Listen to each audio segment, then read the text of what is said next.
Hello, hello!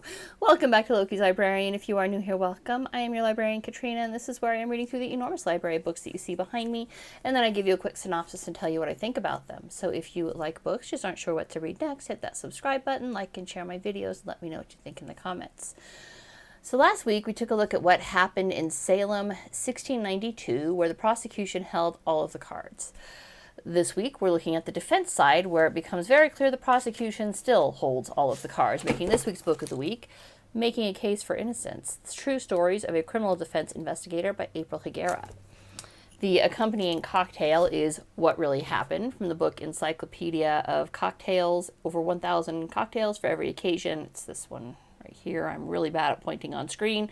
I'll put it somewhere over here, so you know what it is. But the cocktail itself is 3/4 ounces of dry gin, 3/4 ounces of ginger liqueur, 3/4 ounces of lemon juice, 1/4 ounce of honey syrup, and 1 strip of lemon peel to garnish. So let's do this. So as the title indicates, April Higuera is a criminal defense investigator. Now, anyone who has ever caught a rerun of Law and Order, Criminal Minds, or any of the CSIs is aware that when crime happens, the police investigate and arrest. Then the prosecution has to prove the police's investigation is correct.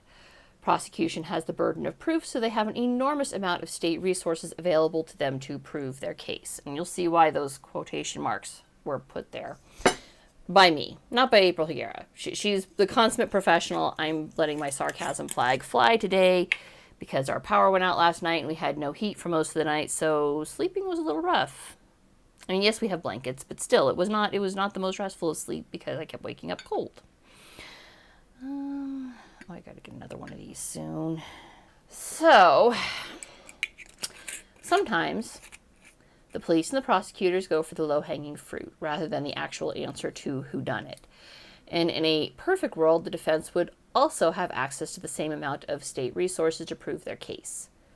We do not live in a perfect world, which frequently results in the low-hanging fruit being an innocent person spending time in jail and sometimes even dying at the hands of the state because the police, prosecution, and courts could not be bothered to do their jobs correctly. They just wanted those wins, wanted to check one off in the W column.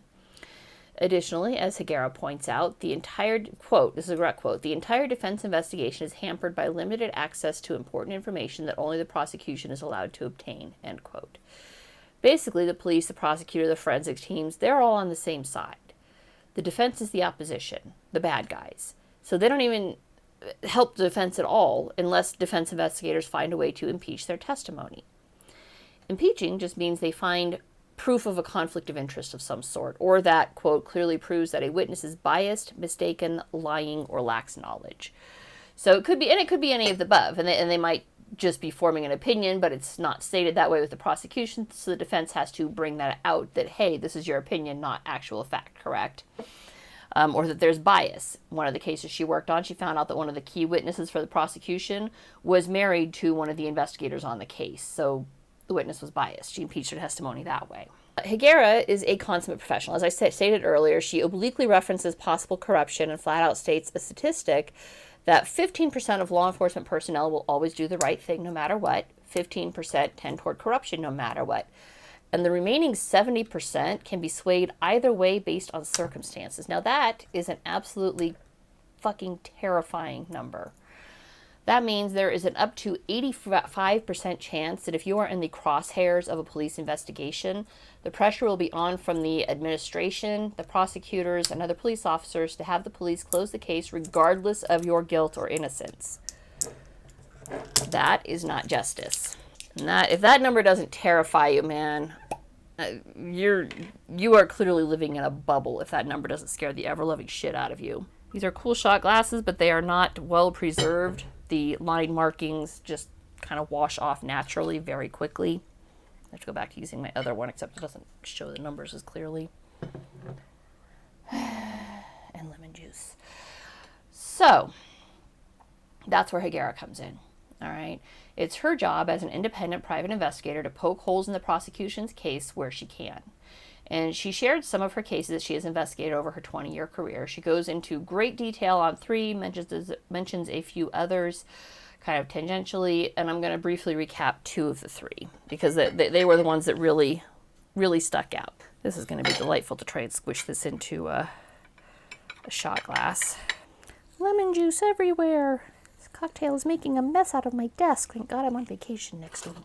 So she starts with Max Roybal, who was accused of killing Laura Cesari, who went missing from Fort Campbell, Kentucky, and was only identified as deceased when part of her jawbone was mailed into a local news anchor woman.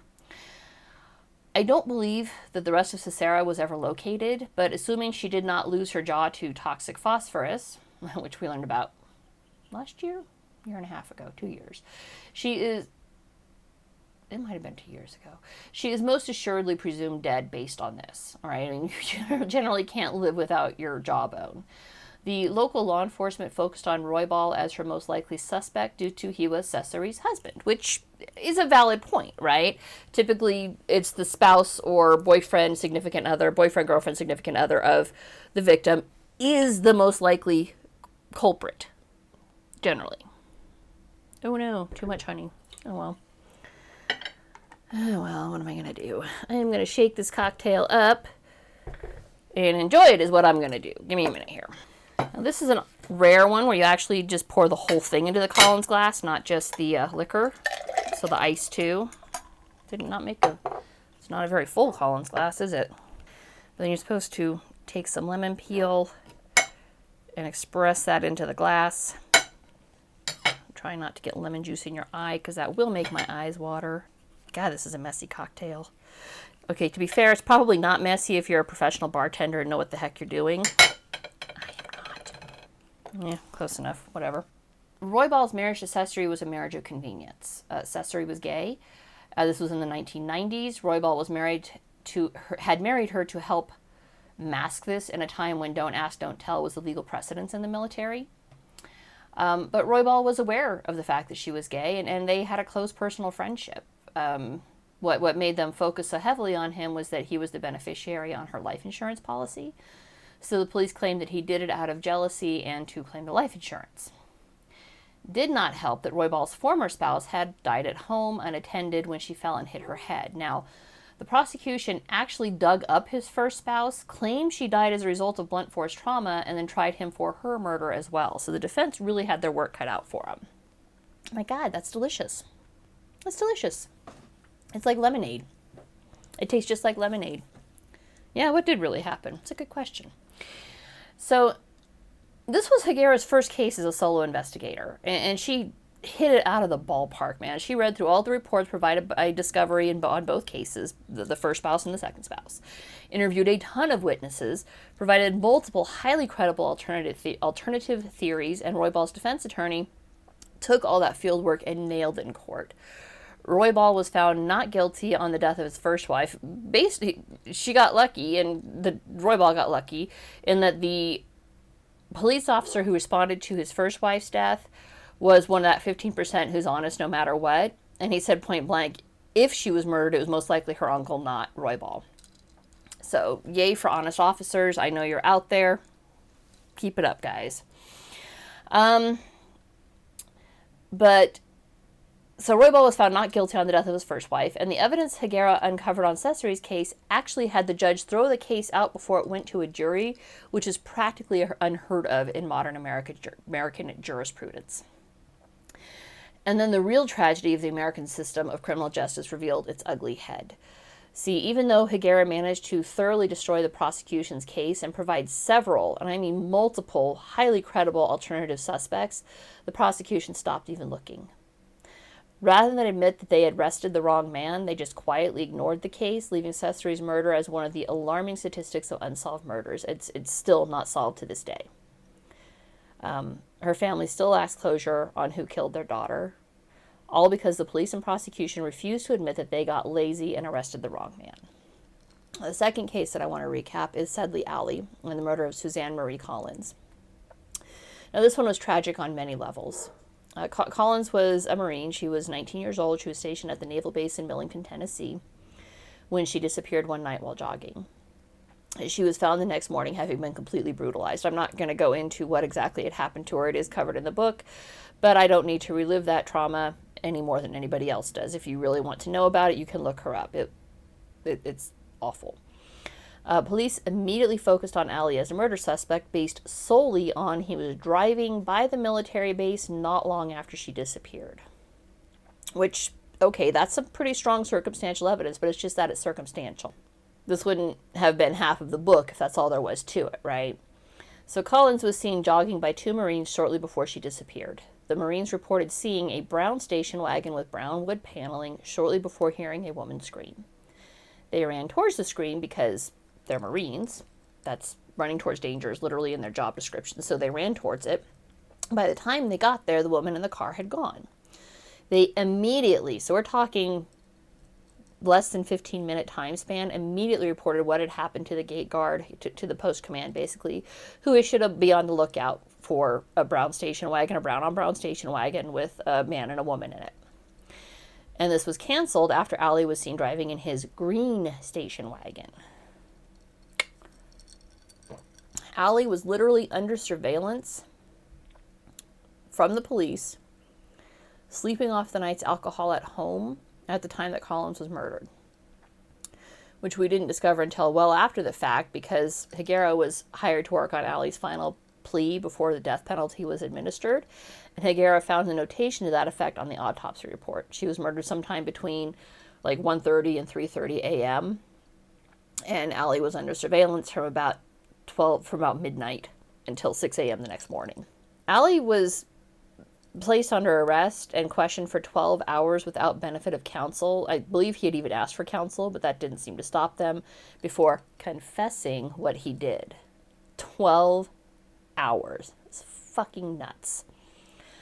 There was a great deal more to Higuera's investigation into the Ali case, none of which mattered, because despite all of her hard work and the mounds of evidence that she uncovered indicating that he was most likely very innocent and had been wrongfully imprisoned for, 20 years, the judge, who heard the initial case incidentally and wasn't about to overturn himself, decided that everything was kosher with the investigation, and Ali was executed in 2006 by the state of Tennessee. Isn't that fabulous? This despite a last-minute stay issued by the governor and the Innocence Project stepping in and attempting to get testing done on DNA found at the scene of the crime. And even today, so he was, murdered by the state in 2006, so it's, I can't math. 17 years later, 18 years later, his daughter is trying to get DNA tested to exonerate her father. And I cried when I read that. That's heartbreaking how many innocent people are jailed because the police and prosecutors can't be bothered to actually do their job. They just want, like I said, they want to check one off in that win column. And that an innocent person could be murdered by the state, which we saw. 1692, 20 innocent people were directly murdered by the state, right? Not much has changed in the intervening 332 years. Now look, truth time. Absolute truth time. You may be as innocent as the child unborn, but if you are ever under arrest for even jaywalking, get a fucking lawyer. All right? It is especially heartbreaking because those most likely to be falsely accused are indigent. All right? They don't have any money. But that whole Miranda warning, you have the right to remain silent, stay silent, say nothing, except for I want an attorney. Anything you say can and will be used against you? Yes. Yes, it will. All right. Even if you're just arrested for jaywalking, if they have an unsolved case that they can find some way to pin on you, anything you say is going to be used to pin it on you. So say nothing. You have the right to an attorney. If you cannot afford one will be provided by the state. All right. Even defense counsel provided by the state is better than going alone and trying to just talk your way out of that holding cell. All right, don't do it. Get a lawyer. Make them pay for it. It's fine, okay? If you have a chance to get a better lawyer than just the public defender, and not knocking public defenders, they have a hard job to do. They are as grossly overwhelmed as the prosecution, and their wins are a lot fewer and farther between. Wins for them are negotiating a good plea deal. So if you can get a better lawyer, go into Hawk, mortgage your house, take out loans, tap those credit cards, people, but get a good lawyer, all right? Because no matter what you say, the police and prosecutors can and will twist it to their own ends to make you sound guilty. I looked for it, but I could not find it, but probably a decade ago, there was like a An attorney posted something on YouTube about that, highlighting exactly how they can twist your statements to say you're guilty of XYZ. It was very powerful, and I wish I could find it again because I'd love to link it. I might set the husband on that. He's very good at Google Foo. Part of the point of the Miranda warnings is to let you know you have the right to an attorney, right? That came out of a series of cases, Miranda v. Arizona in, I think it was 1966, where his conviction was ultimately overturned by the Supreme Court because they failed to notify him that he had the right to an attorney and to not incriminate himself. Use it. Say nothing until you have your attorney there. Defense cases are just as expensive as the prosecution's cases. I'm going way off the books here, guys. I'm just going to rant and lecture you for a little bit because I was a criminal justice major, so this is things that stuck in my head, from 20 years ago. The difference is that the prosecutor's case is paid for by we the people. The defense's case is paid for by the defendant, which is why there is a belief that there are two sets of laws, one for rich people, one for poor people. Now, setting aside anything that is legal for a price, like speeding, parking in a red zone, parking in a handicap spot. Legal for a price, right? You pay the fine, you can park there, fine. Criminal law is not actually broken down that way. Criminal law does, theoretically, apply to everyone equally. The difference is the rich can actually afford the defense investigators to prove their innocence. The poor cannot, which is why they are unevenly impacted by this rush to close cases that the police and prosecution have. And the police and prosecutors know it, so they leverage that inability to fight back to close their cases and build public reputations as being tough on crime, even if the actual criminals go uncaught and unpunished. Higuera's book basically just confirmed all of that for me in heartbreaking, frustrating detail. I don't know if she's still doing investigations. Her website is still active. I will link it in the description. But it doesn't look like it's been updated since 2016, so I don't know if she just still has it or if she's retired, semi-retired. I do think she did excellent work when she was an investigator. I think defense investigators are a major check on prosecutorial misconduct.